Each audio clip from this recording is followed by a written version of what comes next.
우리는 행복한 예수쟁이들이라는 이 책이 있습니다. 이 책은 우리나라 유명한 테너 임은균 교수가 쓴 그런 간증집이지요. 그는 연세대 음대를 수석으로 입학하고 졸업 후에는 이태리와 그리고 미국에서 유학을 하고 돌아왔습니다. 이 정도 이 화려한 스펙이 있으면은 좋은 교수 자리도 금방 나올 법도 하는데 그러지를 못했습니다. 오랫동안 그 길이 열리지 않았어요. 그래서 10여 년간 시간 강사로 대학교 이곳저곳 다니면서 그렇게 강의를 하게 되었습니다. 그런데 10년의 세월이 지나고 나서 한국예술종합대학교 교수가 되었습니다. 그리고 우리나라를 대표하는 성악가가 되었습니다. 그는 이렇게 이 책에서 고백을 했습니다. 지난 10년의 세월이 너무 고통스러웠지만 하나님께서 나의 믿음을 연단시키는 기간으로 생각하고 포기하지 않고 참고 인내하며 기도했습니다. 이렇게 고백을 해요. 방송식 음잠 조금 줄여주세요. 그렇습니다. 하나님은 우리가 기도할 때 때로는 즉시 응답하시지만은 때로는 오래도록 하나님께서 응답하지 않으시고 오랜 기간 동안 기도하게 만드시고 그리고 나서 응답하실 때도 있다는 것입니다. 어떨 때는 하나님이 그냥 아예 침묵에 버리시는 이런 경우들도 있습니다. 그때 우리가 낙심하지 않고 포기하지 않고 믿음으로 우리가 계속 기도하면 침묵과 고통의 시간이 끝나고 그리고 아름답고 풍성한 하나님의 은혜와 축복을 맛보게 될 것을 믿습니다. 그때 우리는 살아계신 하나님을 체험하게 되고 그 하나님을 우리가 자랑하고 간증할 수 있는 것입니다. 오늘 본문에 나온 이 가나안 여인, 오늘 본문에 나온 이 가나안 여인, 가나안 여인이다 이 말은 이방 여인이다 그 말이에요. 유대인이 아니다 이 말입니다. 이스라엘 백성이 아니라는 것이지요. 이 가나안 여인의 믿음은 한마디로 말하면 어떤 환경에도 물러서지 않는 그런 믿음이었다는 것입니다. 사실 이 여인이 예수님께서 이 여인의 이 간청, 이 기도를 응답하기까지는 이 여인이 넘어야 할 이런 장벽들, 고통들이 있었습니다. 세 가지가 있었는데 첫 번째로는 자기 딸에 대한 뼈아픈 일들을 다른 사람들에게 이야기해야 한다는 것입니다. 흔히 사람들은 자신이나 가족의 어려운 일을 남들에게 공개하기를 꺼려하지요. 하지만 그녀는 이것을 시도했습니다. 그 다음에 두 번째로 그녀는 자신을 불쌍히 여겨달라는 간청이 예수님에 의해서 완전히 무시되고 짓밟히는 그런 경험을 했습니다. 오늘 22절에 있는 말씀 한번 읽어볼까요? 22절에 있는 말씀 시작. 가나안 여자 하나가 그 지경에서 나와서 소리질러 이르되 주 다윗의 자손이여 나를 불쌍히 여기소서 내 딸이 흉악하게 귀신 들렸나이다.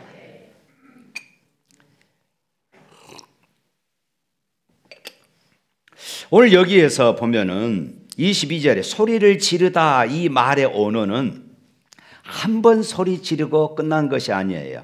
계속해서 반복해서 소리를 질렀다 하는 이런 의미입니다.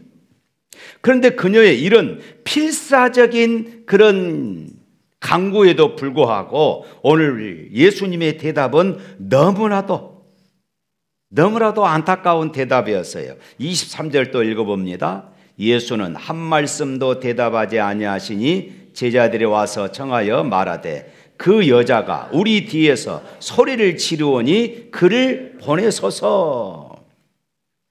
분명히 예수님은 듣고 침묵에 버리셨습니다. 한 말씀도 하지 않았다고 그렇게 말씀하고 있어요. 그런데 아까 이야기했던 것처럼 제자들이 옆에서 그러지요.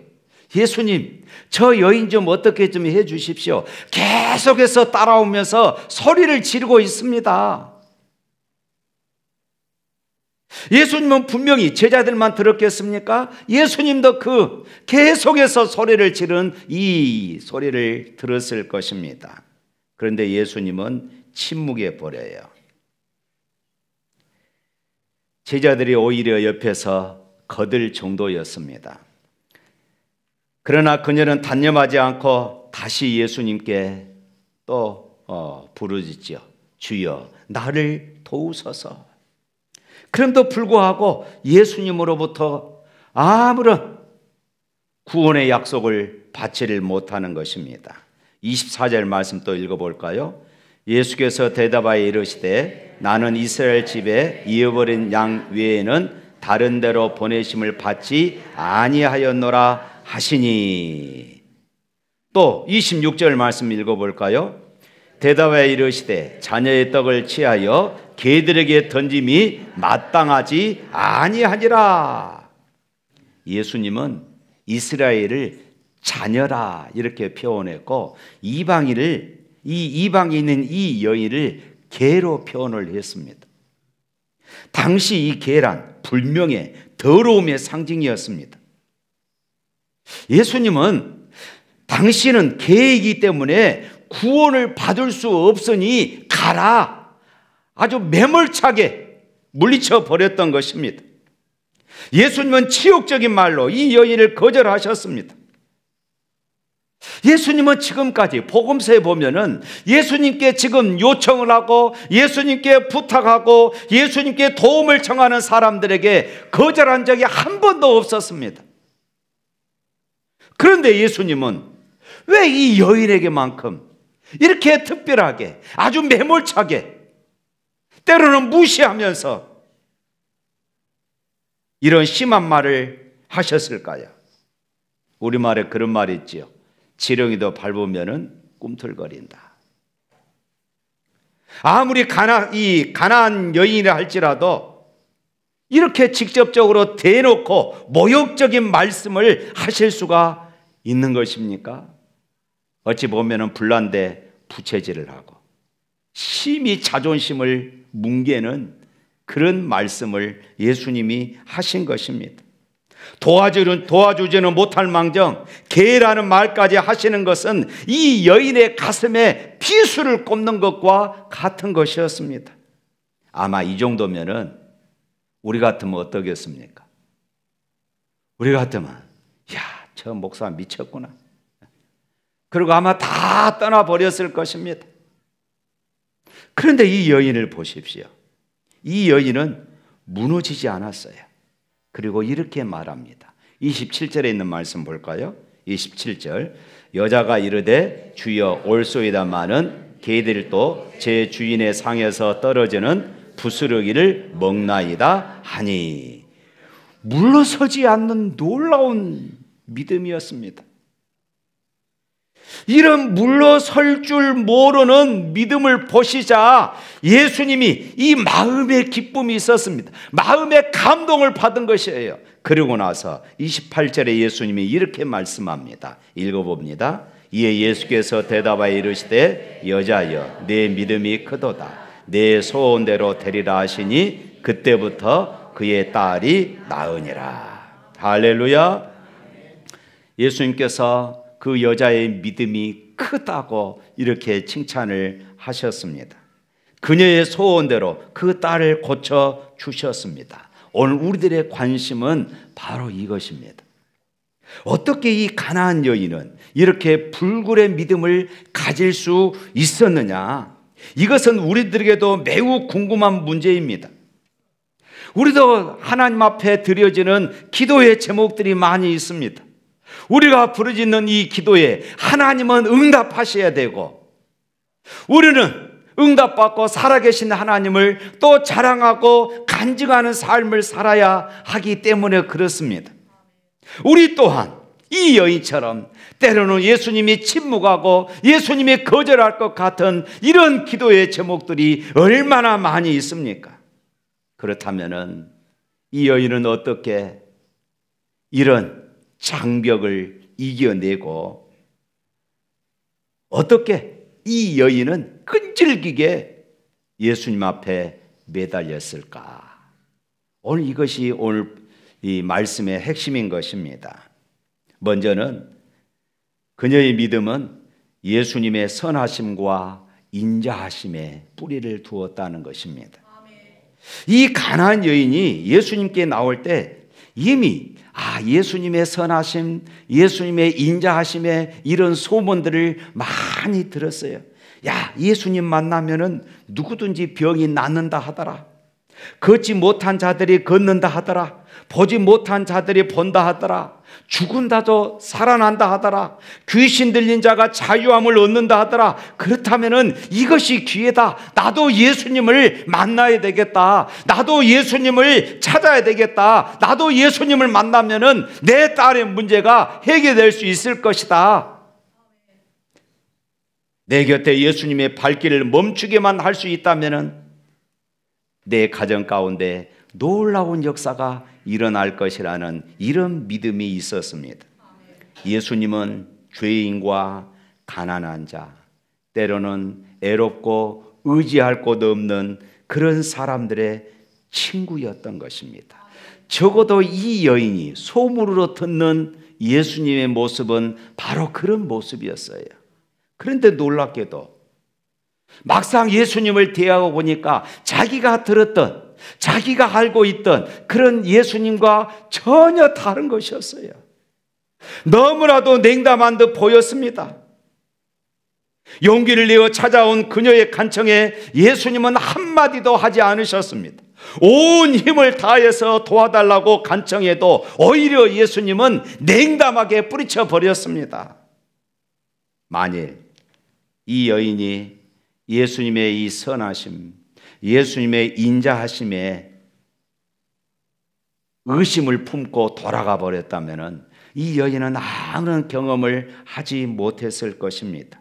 평생을 이 딸로 인하여 고통받는 삶을 살 수밖에 없었을 것입니다.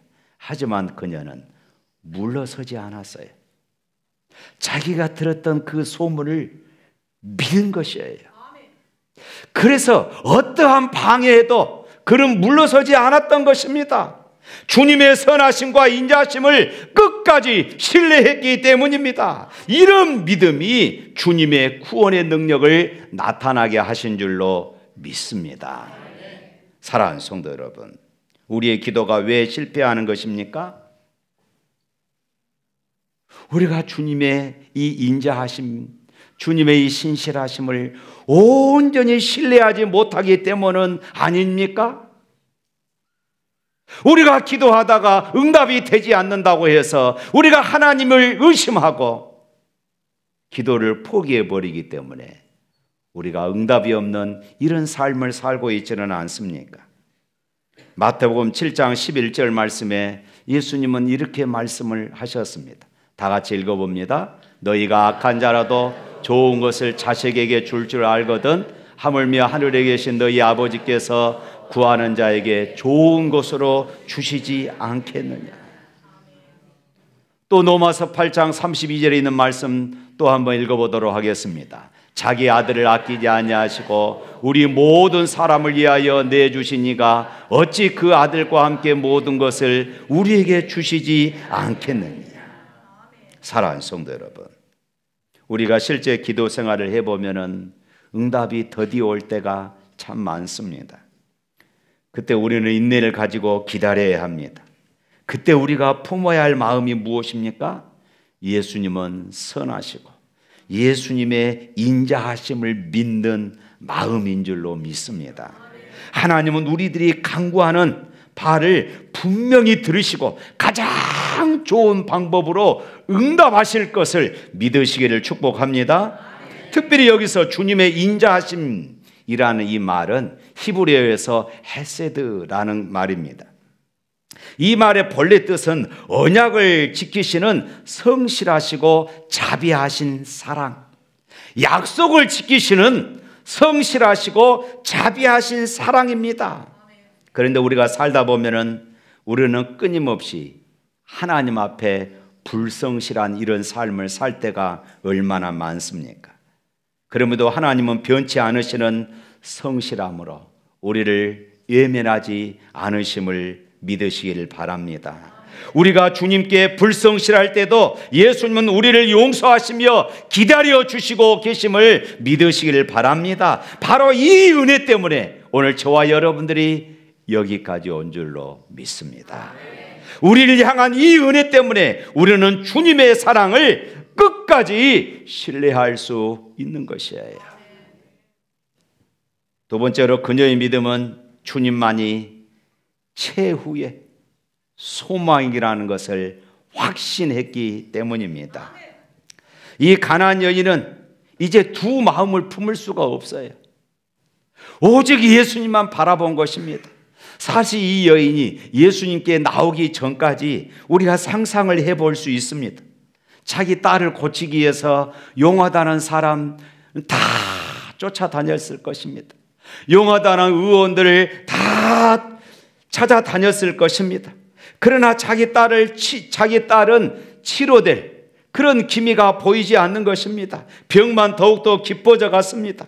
이제는 예수님 외에는 소망이 없다는 이런 절박함이 이 여인이 그런 장벽들을 이겨낼 수 있었던 것이에요. 그런 하나님만이 소망이라는 확신이 있었습니다. 그 순간 예수님의 소식을 듣고 그녀는 마지막 소망을 갖게 되었습니다. 예수님만이 최후의 소망을 두고 왔기에 그녀는 필사적일 수밖에 없었던 것입니다. 예수님을 둘러싸고 있는 수많은 사람들이 장벽이 될 수가 없었습니다. 혹 예수님께서 자신을 박대하시더라도 그것 때문에 자신의 마음을 돌이킬 수가 없었던 것입니다. 그런 그녀였기에 자녀의 떡을 취하여 개들에게 줄 수 없다. 주님이 마지막으로 던지는 이 피수 같은 이 마지막 거절의 순간까지도 그녀는 집요하게 예수님께 매달릴 수 있었던 것입니다. 자신의 괴와 같은 미천한 자지만 주인의 상에서 떨어지는 은혜의 부스러기를 먹을 수 있는 자임을 당당하게 주장했던 것입니다. 옳습니다. 개들도 자기 주인의 상에서 떨어진 것을 먹습니다. 나에게 그 부스러기 같은 은혜라도 나에게 주십시오. 전부 여의제옵소서 손들고 내 탓 주 나를 박대하시면 나 어디 가리까. 이 여인의 심정이 그것이었어요. 주님이 나를 예멸하시면 나는 더 이상 갈 데가 없습니다. 주님만이 내 딸이 살 길입니다. 사랑하는 성도 여러분, 왜 우리의 기도가 능력을 발휘하지 못할까요? 우리는 전심으로 주님의 능력을 붙들려는 이런 간절함, 주님만이 나의 소망이라고 하는 이 절대적인 이 간절함이 우리 안에 부족해서 그러지는 않을까요? 이 여인의 간구의 태도에서 우리가 배울 점은 바로 이 필사적인 기도입니다. 우리는 기도할 때 배수진을 치고 진심으로 기도하는 기도, 집요하게 메어 달리는 기도.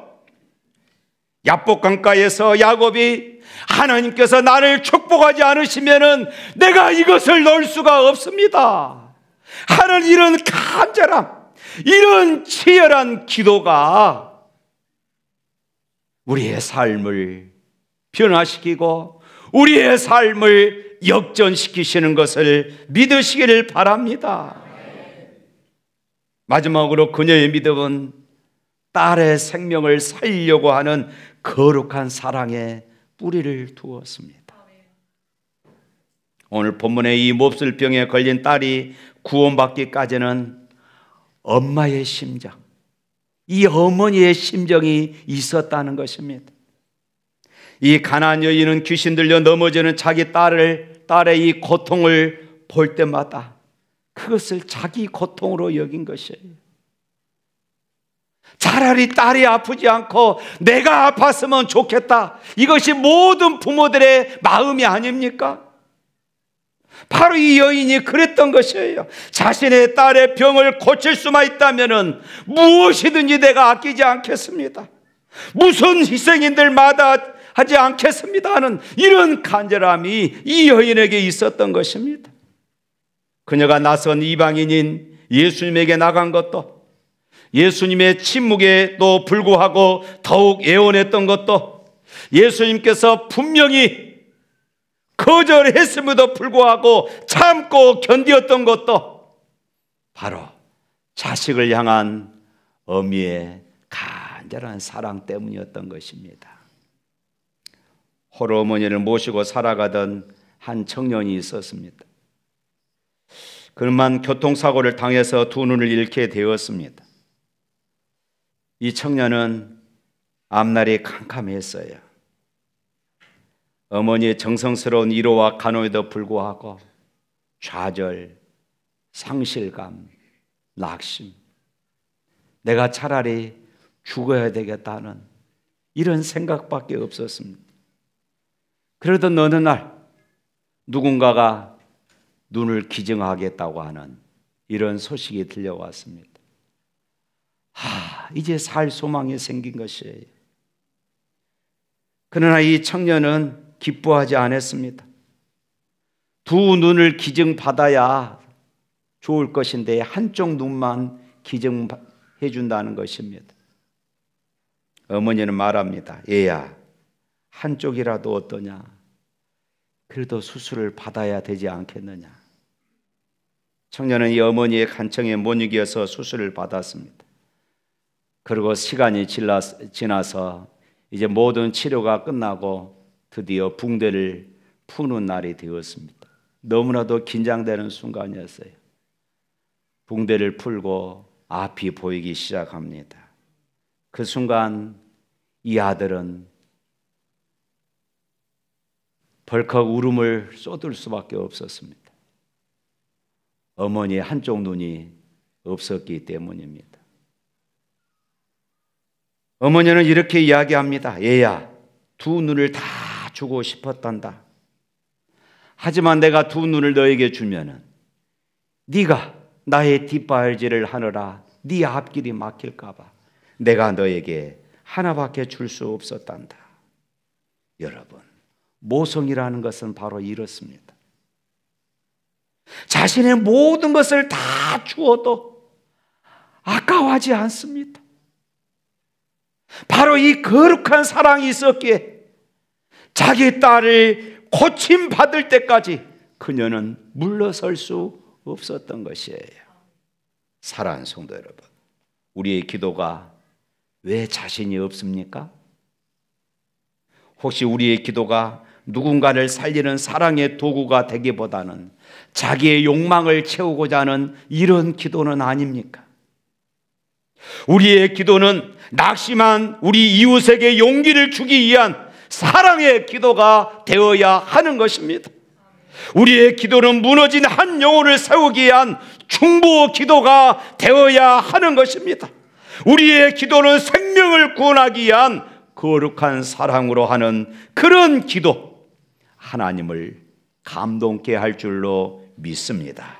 하나님의 영광을 드러내고자 하는 이런 기도, 하나님을 감동케 하는 이런 기도가 될 줄로 믿습니다. 사랑하는 성도 여러분, 기도에 자신을 갖기를 원하십니까? 여러분들의 기도가 생명을 살리는 거룩한 사랑의 마음에서 드러나는 기도 들을 수 있기를 축복합니다. 요즘 우리 주위를 둘러보면 절망의 소리들이 참 많이 들립니다. 경제는 계속 위기라고 말합니다. 치솟는 물가, 무엇보다도 이 청년들의 취업의 자리들이 좁아지고 그것 때문에 청년들이 아우성칩니다. 어찌 보면은 최근에 매스컴에서 떠들썩게 했던 이 캄보디아 사건 또한 청년들의 이 취업의 문제가 열리지 않아서 바로 이런 일들이 일어나지 않았겠습니까? 고령화로 인한 노년의 위기, 온통 뒤숭숭한 그런 이야기들 뿐인 것입니다. 우리 인생 사는 것이 쉽지 않지만은 어디를 봐도 우리를 편안하게 하는 것들이 없다는 것입니다. 그렇지만 실망하고 포기하면은 아무런 유익이 없습니다. 어려울수록 우리는 하나님을 바라보며 희망을 가져야 하는 것입니다. 기도를 통하여서 희망을 가져야 하는 것이에요. 사랑하는 성도 여러분, 기억하십시오. 기도가 희망입니다. 따라서 합시다. 기도가 희망입니다.